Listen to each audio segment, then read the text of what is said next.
Hey, Windshear here, guys. Let's talk about the ACWR Engineer Class weapon.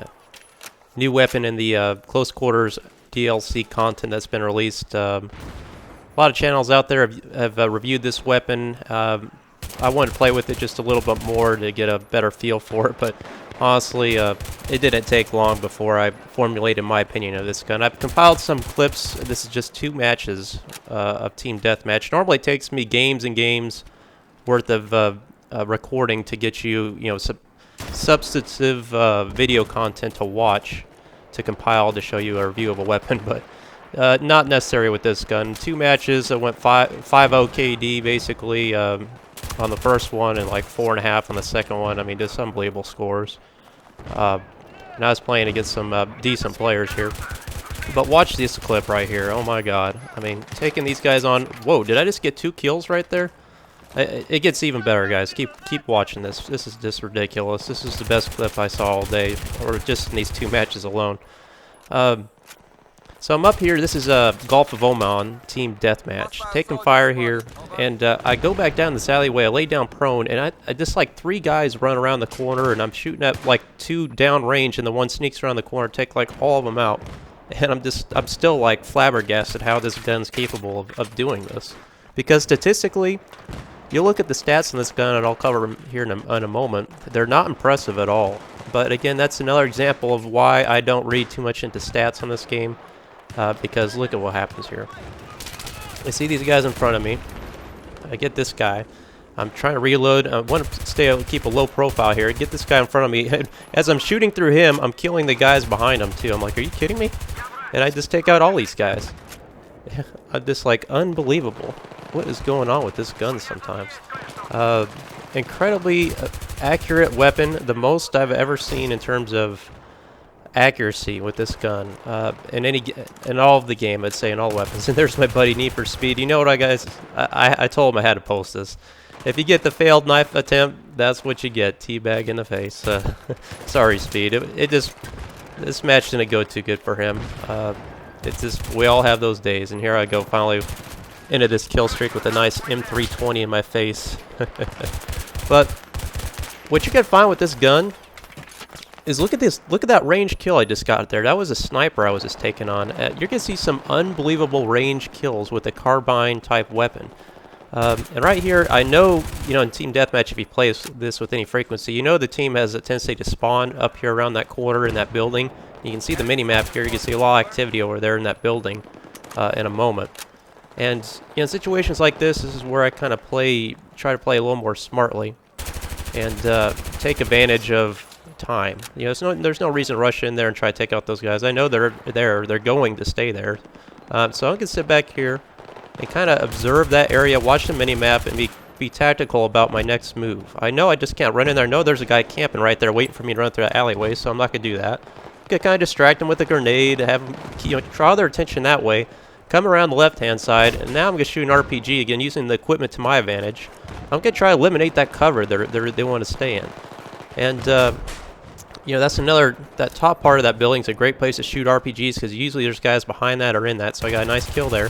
But I know there's a guy trying to come around behind me, because that's what I would be doing. So, again, I'm trying to stay tactically aware to the situation here. And now that my team is finally pushed up and we secured that kind of position. So that's an example of how you kind of want to handle Team Deathmatch sometimes when the enemy is basically just spawning on one place on the map. They're kind of like encamped on that position. Use your equipment to your advantage. An engineer's a great weapon, with RPGs to eliminate their cover and kind of flush them out. So that's what I was doing there. But as you can see, I'm being methodical about my movements in Team Deathmatch, which I always try to do. I just don't try to run around and gun all the time. I'm using cover. I always like to keep my options open. I don't like running around in the open like this very often.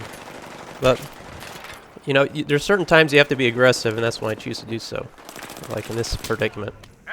And still, I know guys are coming at me here, and this gun still puts them down.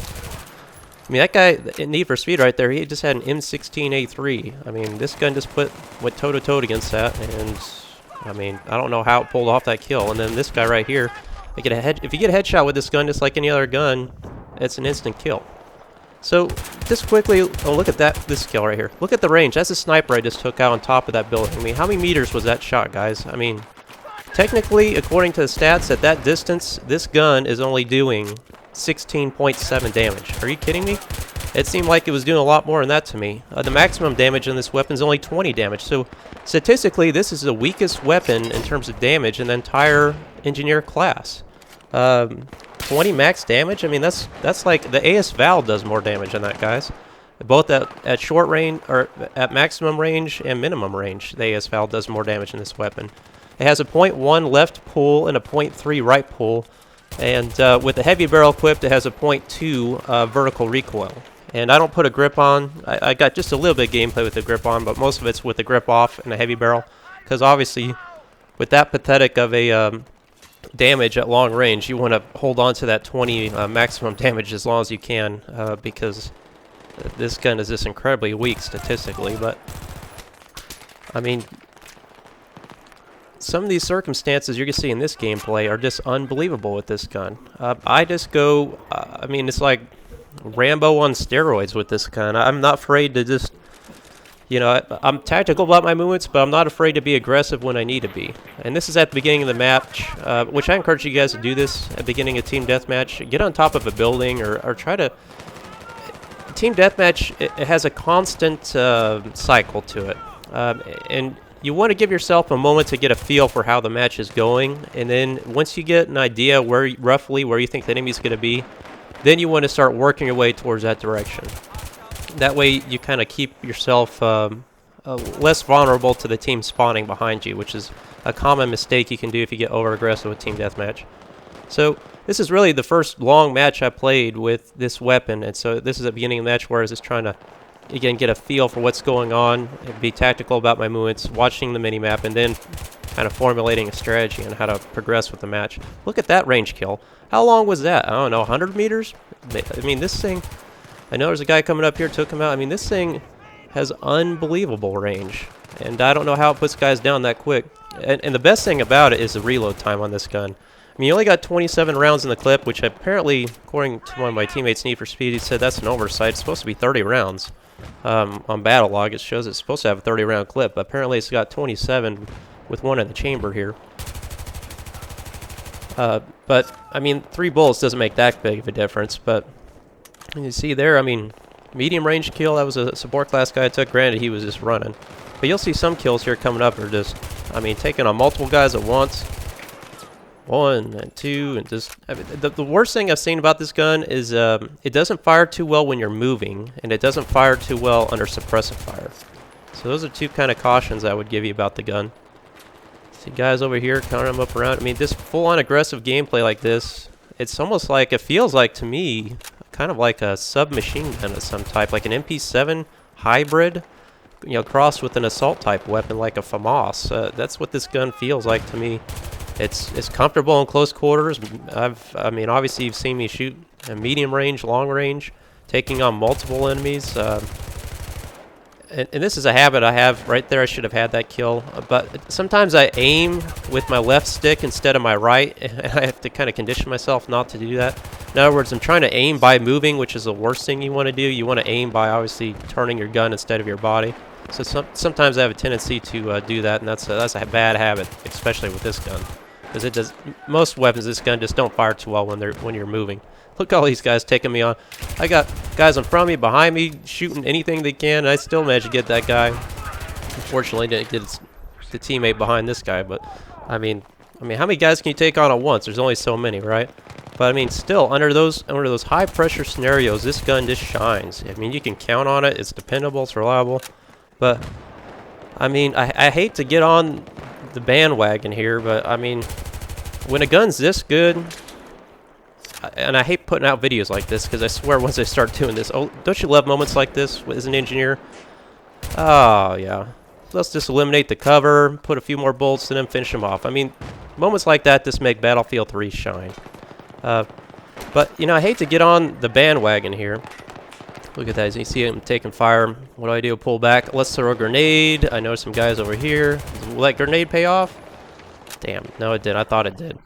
But you know, I hate to get on the bandwagon here and say that this gun needs to be nerfed.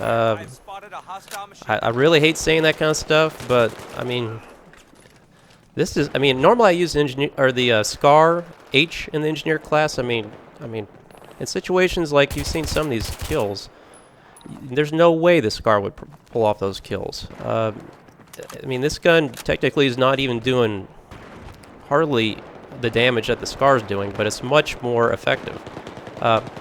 And you know, this compared to like an M4A1, which used to be what I thought was the best engineer class weapon. No, I mean, this is much better than M4A1. Has a lot less recoil and much more deadly.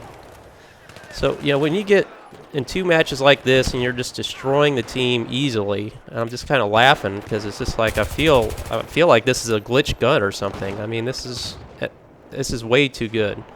And oddly enough, I don't see many people running this gun. I don't know why. I'm seeing a lot of people run the TAR, which I unlocked today, which was a bitch, by the way. I could not get a kill with that EOD bot for the life of me. It took me probably an hour. And you guys are probably laughing at that because it was easy for you. I've never used that piece of equipment before. It was entirely frustrating. Finally, after just trying to take out tanks and everything else, I finally managed to sneak up behind a guy.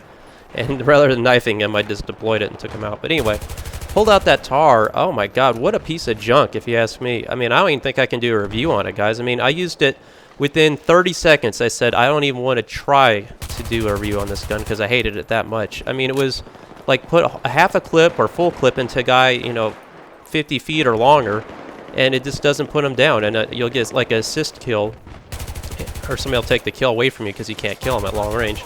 Next thing you know, it's only showing 55 damage. I'm like, are you kidding me? That many hits I had on target with the TAR, and it didn't. That's all the damage it did. So, to me, this weapon's incredibly superior over the TAR. Maybe that'll change if I play it more. But I hear the 93R is getting a nerf, which I guess I don't know if that's good or bad. I don't think it's that much more powerful than G18, if you ask me. But, I mean, beast mode on, full on with ACWR. My biggest complaint, again, with the console versions is that it does vibrate in the controller. It's just at a much less recoil amount. And, man, look at that kill I just made. I mean, golly. I mean, just turn it on. I mean, look at that range kill. I mean, how far away was that? The guy was on a flanking move, and he just dropped him, like, instantly. So, as you guys can see, I think this weapon's incredibly underrated right now. I don't see many people using it. Maybe that's just me, but honestly, I mean, you can see in this footage, everybody that killed me was not using this gun. I played several matches today, just don't see it very often. I don't know if everybody doesn't have premium or what, but incredibly powerful weapon. One of the best in the game, I'd have to say. Hopefully, they figure this out. Tell me what you guys think in the comments. Maybe it's just me. But please like and subscribe video if it helped you out. This is an ACWR engineer class weapon with the new DLC close quarters content download.